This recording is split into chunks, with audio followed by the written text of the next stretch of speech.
নোয়াখালীর বেগমগঞ্জে মর্মান্তিক এক সড়ক দুর্ঘটনায় ৬ জন নিহত হয়েছেন। বুধবার ভোরে বেগমগঞ্জ উপজেলার আলাইয়াপুর ইউনিয়নে এই দুর্ঘটনা ঘটে। নিহতদের পরিচয় তাৎক্ষণিকভাবে পাওয়া যায়নি।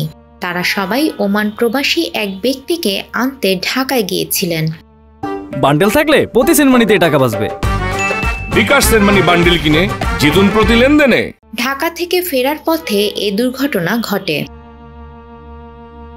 জানা গেছে, একটি প্রাইভেট কার ও হায়েস মাইক্রোবাসে করে ঢাকা থেকে লক্ষ্মীপুরের দিকে ফিরছিলেন কয়েকজন।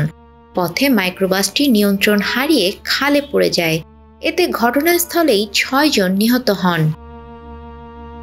স্থানীয়রা জানান, ভোররাতে দুর্ঘটনাটি ঘটে। সে সময় লোকজন কিছু বুঝে উঠতে পারেনি। পরে আলো দেখে আশেপাশের মানুষ এগিয়ে এসে মরদেহ উদ্ধারে সহায়তা করে। চন্দ্রগঞ্জ হাইওয়ে থানার ভারপ্রাপ্ত কর্মকর্তা মোহাম্মদ মোবারক হোসেন ভূঁইয়া দুর্ঘটনার বিষয়টি নিশ্চিত করে বলেন, গাড়িটি নিয়ন্ত্রণ হারিয়ে খালে পড়ে যায়। কয়েকজন বের হতে পারলেও ৬ জন ভেতরে আটকা পড়ে মারা যান। তাদের মরদেহ উদ্ধার করে হাসপাতালে পাঠানো হয়েছে। বেগমগঞ্জ মডেল থানার ভারপ্রাপ্ত কর্মকর্তা ওসি মোহাম্মদ লিটন দেওয়ান বলেন, র্যাকারের সাহায্যে দুর্ঘটনা কবলিত গাড়িটি খাল থেকে তোলা হয়েছে। ঘটনাস্থলে আর কোনো মরদেহ নেই।